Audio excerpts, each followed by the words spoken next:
These 2 elk legs will be skinned today in order to create an elk leg bag. There have been several rumors concerning Tom or the Mountain Men over the years. Some are good, some are bad. The peak occurred when Tom vanished from the Mountain Men show, leading many to assume he had passed away. Others were unaware that other sinister secrets, rather than death, were the reason behind Tom's departure. Learn a lot of sinister details about Tom Orr and the Mountain Men in this video. Make sure to watch all the way through. Our Mountain Man, Tom, bring in supplies. I have 2 of these legs already. Tom's tale from the mountain guy is an intriguing one. Let's examine this legend's life before moving on to his difficulties and the theories surrounding his disappearance. In northwest Montana, Tom and his beloved Nancy have resided in a remote area of the Yak River Valley. The pair has created their home using the fewest luxury and the most basic tools. They also made a living mostly from the land, thanks to Tom's expertise in brain tanning, a craft that is all but extinct. Tom had become proficient in this trade, but few people valued it. He's an expert tanner and trapper. But that's not all. Tom was adamant and resolved to endure every season. Despite the difficult conditions of the woodlands and seasons, he could carry on with his profession. He improved and honed his abilities. Records demonstrated that he was able to refine his skill to a degree that only a select few had before him. Observing Tom at work is like peering into the ruins of the past. You can relate it to his upbringing. In jest, Tom once remarked, "I was born 100 years too late, or maybe 200 years too late." How did Tom get to love the wild lifestyle so much? He grew up outside of Rockford, Illinois, in a rural area. Tom has always felt that he was bred to live a tough life. He and his brother were avid outdoor enthusiasts as children. It was natural to them. Tom also provided further information, stating that he and his brother roamed the streets as much as possible throughout their early years. They were constantly cycling on several occasions. "My brother and I inherited our father's passion for horses. My father taught my brother and I how to trick ride, which is to do tricks on the back of a running horse. When we turned 7, he remembers. It was risky, but Tom was not deterred and forged ahead. Despite all the dangers, he survived and easily developed a taste for living on the edge." Tom's eyes gleamed whenever he spoke of his mother. When he turned 15, he continued to explore a lot of things and found a new way to satisfy his adrenaline fix: rodeo. "My mother drove me to the edge of town, dropped me off with my rigging bag and bull rope, and I hitched a ride to Ohio, where I hired on to ride bulls and bucking horses." By the early 1960s, he had risen through the ranks of the International Rodeo Association and made a name for himself as a champion rider. And Tom says that his mother's faith in him carried him toward the warm glow of adventure on the horizon, which he pursued with characteristic poise and determination. In addition, Tom thrived on the thrill of the sport and repeatedly advanced to the finals, placing in the top 10 each time. On Valentine's Day in 1970, at the age of 35, Tom found himself in the chute atop a huge bull named Woolly Bugger, marking a turning point in his life and a stroke of good fortune. Bound tightly by the roll across the middle of the bull's back, Tom explains, "I usually dropped a finger in my bull rope, which meant that your hand was locked into the rope." Just as the chute opened, there was a big eruption, and the skulls of man and animal collided instantly, knocking Tom out cold. After the entire life-threatening incident, Tom subsequently acknowledges that it was the closest he has ever been to death inside a rodeo ring. Tom's hand anchored him to the flailing beast, so now my legs and other objects are underneath his hind legs, and he is bucking and stepping on me very forcefully. Unfortunately, fate had something bleaker in store for the bull. Tom left the arena on a stretcher and didn't regain consciousness for 3 hours, after suffering a severe concussion and bruising over most of his body. His wife watched in agony from the stands as he was tossed violently for 2 agonizing minutes, until they were finally able to sever the ropes that bound him. A month after his near-death experience, Tom returned to the chutes, but sadly he never regained his former success. "They told me that old Woolly Bugger died 2 weeks later," attests Tom, the twinkle of a cowboy in his eye. "And I believe I also gave him a concussion. It was time for me to give up, so I did." He retired from rodeo later, in 1981. "Nancy and I would travel up to Montana in the summer and go rodeoing out here." He says their lives gradually faced different challenges when Tom became attracted to the Wild West. He says the rise and fall of a mountain feeds the soul of a man longing for peace, just as the pitch and yaw of a bronc feeds the spirit of a young man yearning for thrills. "We had no idea what we were getting into or how I would make a living out here, but I just had a feeling that, by God, I can do it. I can get it done. He and the Navy packed all their belongings and put them into an old pickup truck, and then they took off and moved. It's interesting to note that the truck they used to start their life in Montana was purchased with money earned from muskrat pelts, which was a small indication of what lay ahead for the Orrs. And they did. By old-fashioned hard work, Tom and Nancy were able to hunt, trap, and tand, living off the land in every sense of the word. However, the early years were difficult. According to Tom, the first winter we had here was cold. After moving, they frequently had to consider moving again. Before leaving Illinois in the 1980s, Tom had been a trapper, but he had little idea how to make a living from his trade. He was skilled with furs, but turning them into cash was a more difficult task, until Destiny stepped in at an Indian store in Billings. We just stopped and went in, Tom says. It was in black and white, and it explained how the Indians tanned their brains. For Tom, it was his first experience with the ancient technique, and it was this technique that led him down a new and unexpected path in life. The book cost him $3, but it contained 16 pages that immediately improved his craft. And he revealed that it took a little more luck to make tanning a profitable business. They called them Black Powder Rendezvous. According to Tom, they recreated the old fur trade days in the Rocky Mountains, when all the trappers would meet in one spot. He felt comfortable and at home with the group of mountain men in the mountains, gradually finding a niche for his handmade wares and doing what he does well. He claims that brain-tanned buckskin clothing is the most prestigious item of apparel that can be worn at one of these rendezvous. As soon as Tom began selling his furs, customers realized how superior the brain-tanned hides were, and they hurried to buy them, allowing him to sell at an impressive rate. Tom eventually found peace, and he was at peace. He and his wife battled against all odds and won. Staying in Montana meant danger and a lot of trouble. Danger lurked, isolation taunted, and the bitter cold of Montana winter weighed down on them. Nevertheless, they persevered and succeeded, and they didn't let their troubles get to them. Tom was a humble and kind man who was always willing to share his story, his trade, and his smile with anyone who met him, including admirers, fellow trappers, and others. Although Tom was unable to stay in touch with the outside world because of poor internet and cell phone reception, his story was still well known to everyone. At the age of 76, Tom continues to work tirelessly on his craft and survival in the mountains, thinking, amazing life. I've enjoyed every bit of it, and I'm going to do it as long as I can still do it, he said when asked how he handled the constant stream of visitors who trekked to his property each summer. Tom's life continued to appear lovely and charming until he made the brave decision to join the Mountain Men cast when the show debuted in 2012. There is no question that Tom's appearance on the show increased its ratings. Viewers adored him, and he became one of the show's most recognizable characters over the course of the 13 seasons. Not only that, but everyone wanted to see his face. Viewers were gradually drawn to Tom's unwavering determination on the show, and his ability to maintain a self-sufficient lifestyle despite aging health challenges, and the changing modern world piqued their interest. His appearances on the show highlighted not only the everyday realistic, living off the land in Montana's rugged Yak River Valley, but also deeper themes of resilience, traditional craftsmanship, and family values. And that's not all.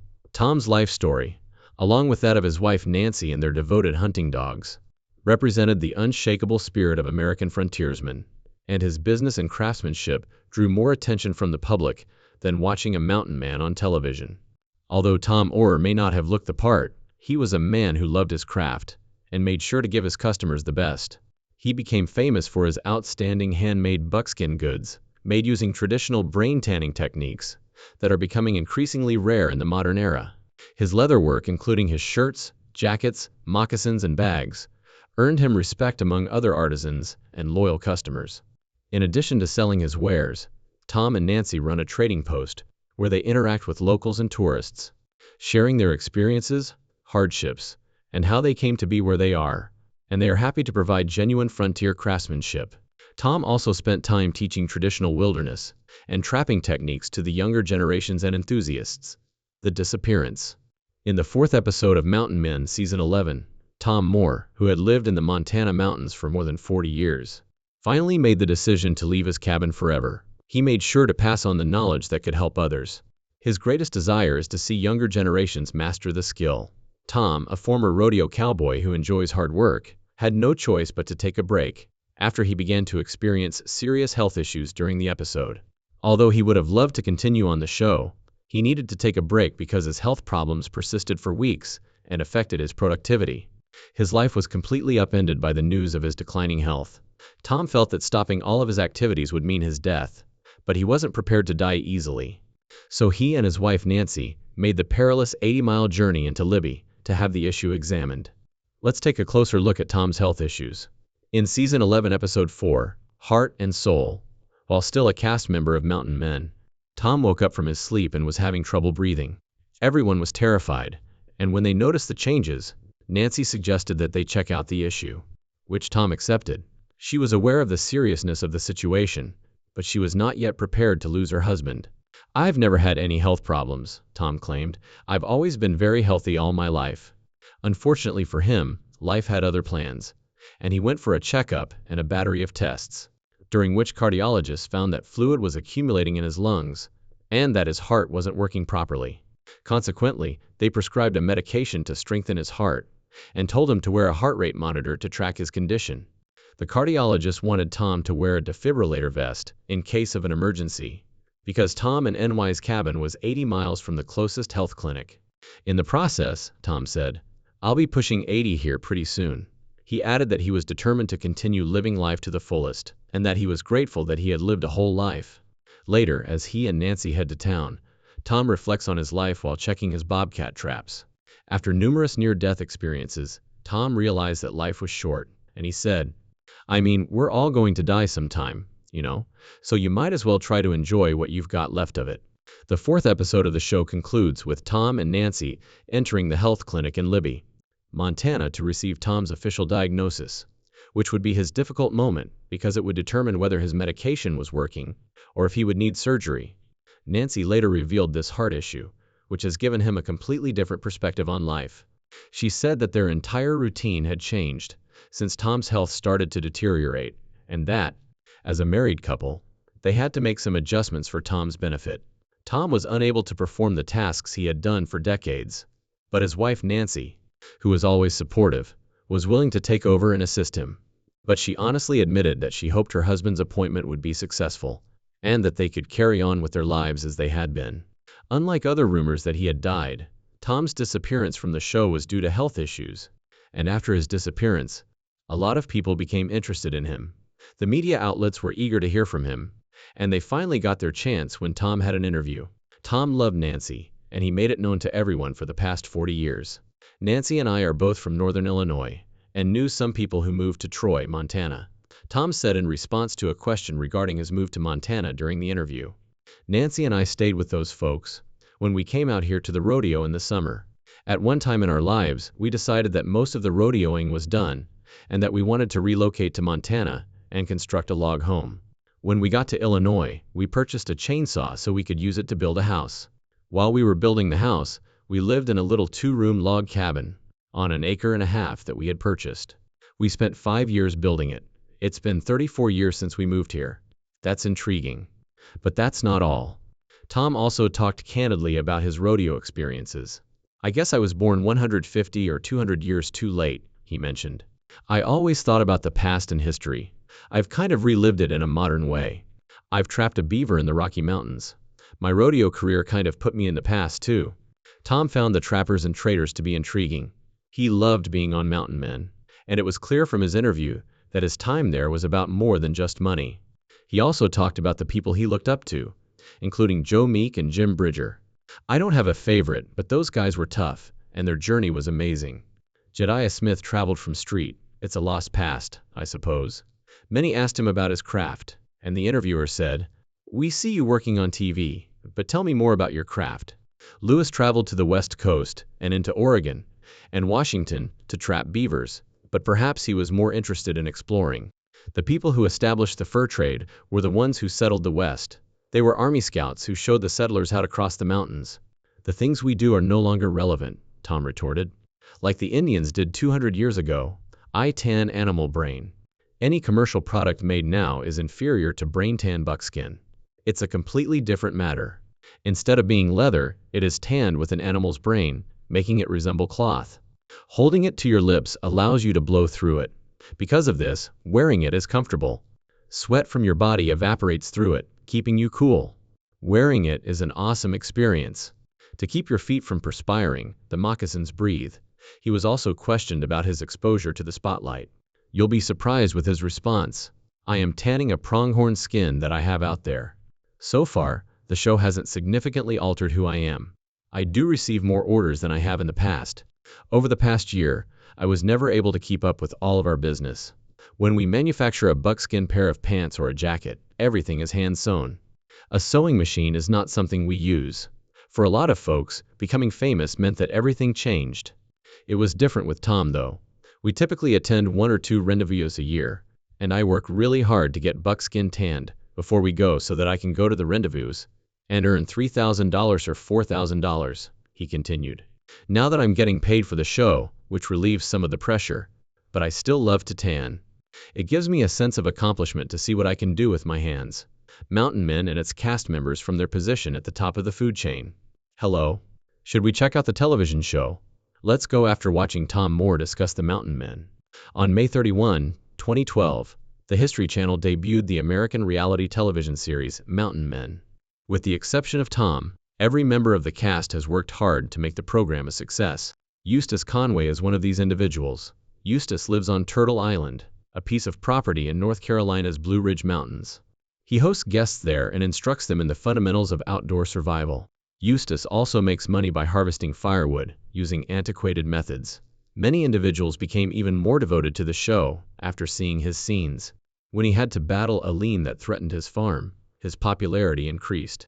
Eustace persisted in fighting to keep his ownership. His bravery and audacity won him the affection of many. Preston Roberts, his friend, also made frequent appearances on the show. But that's not all. Another cast member of the show is Marty Mayer Roto. He lives with his wife Dominique and daughter Noah in the tiny Alaskan village of Two Rivers. Marty takes his Piper Super Cub with Tundra tires to his cabin on the Alaska North Slopes Drangic River once a month. He frequently maintained his animal traps, which he used to gather furs, while he was there using a snowmobile. Rich Lewis is another intriguing character on the television show, Mountain Hunter. Rich and his wife Diane reside in Montana's Ruby Valley. With the aid of a pack of hounds, he follows his passion for pursuing mountain lions and mountain men. In Season 6, he said that he was growing too old to continue doing this. Many people remembered Rich's involvement, even though he didn't return for Season 7. The cast also included fur trader George Micho. He sets a camp in Idaho near the Teton Range and Snake River. Charlie Tucker, another fur trapper, comes next. Charlie, however, lives in Ashland, Maine, close to the Great North Woods. He frequently collaborates with Jim Diond. The team also included Kyle Bell. He worked as an outfitter and game hunter. Bell and his 10-year-old son Ben live in the Cimarron Valley of New Mexico, where he hunts across 45,000 acres of untamed terrain. Morgan Beasley is one of the other cast members. Both Morgan and his partner, Margaret Stern, are licensed bush pilots and reside in the Alaska Range. Jason Hawk and his family also resided in Arkansas, close to the Ozarks. As the owner of Jason Hawk's Outlaw Forge Works and a skilled blacksmith, his reputation and abilities were vital on the show. The show also featured Preston Roberts. Sadly, Preston died prior to the show's conclusion. On July 24, 2017, he passed away at the age of 60 from complications related to cancer. Joseph Roberts, his son, succeeded his father after his death and appeared in numerous episodes throughout the seasons. Even if the loss was devastating, the show had to go on. The Tobacco Route Mountains in Montana are also home to mountain lion hunter Jake Herrick. But that's not all. Are you familiar with Mike Horseman? He participated in the show as well. On the episode, bear hunting guide Mike showcased his skills. He and his dog, Adele, also live on Alaska's Kodiak Island. They also recruited Josh Kirk on board. He hunted game and managed ranches. Josh, his wife Bonnie, and their daughter Eden live in the Wind River Range in Wyoming. The Urin brothers, Kid and Harry, are the last group. They both worked as game hunters and cattle ranchers in the Sawtooth Wilderness in Idaho. We should examine the episodes. The TV show got off to a great start in the Appalachian Mountains of North Carolina for its season debut. Eustace Conway has been a mountain dweller for over 30 years. There, he makes money by selling firewood and subsists on the resources of the land. But that's not all. On his 1,000-acre estate, Eustace also employs a small team of laborers, including Jesse, who finds it difficult to adapt to outdoor living. Justin McGuire, a rough city lad, and Chloe, a college student. Tom's house was shown in the episode. He was spotted with his wife, Nancy, and their German short-haired pointer, Ellie, in the Yak River Valley in northwest Montana. From his time as a bronco rider, Tom had a good friendship with their neighbor, Will. Tom and Will are frequently spotted hunting, but are unable to capture a deer. The episode also features Marty Maiorado. He is pictured with his wife Dominique and baby daughter Noah in the tiny Alaskan village of Two Rivers. Every month, Marty takes his little bush plane to his remote log cabin, which is 200 meters from his house, to run his trap line. A modest income from the furs supports his family all year long. Eustace was already dealing with a lot of issues by season 2. Justin McGuire, one of his employees, keeps failing him. He was impacted for some time by this, and Eustace gets a letter warning him that his land will be taken away in a few weeks, since he hasn't paid taxes. Tom Orr was also spotted having trouble locating meat in Montana. He was requested to assist his neighbor Tim in getting a couple of beavers out of his drinking water. Tom got to work right away and managed to catch 2 beavers, giving him enough of winter meat. Additionally, Marty has reached his cabin in the Alaskan woods and is getting ready for the trapping season. Marty goes to check his trap after gathering water, but he discovers it is largely empty. His snow machine malfunctions throughout that process, therefore he must walk the remaining distance. Tom Moore's problems persisted in season 3. His battle to supply meat and furs for the winter never stops. Tom goes duck hunting along the Seine River with his neighbor Tim.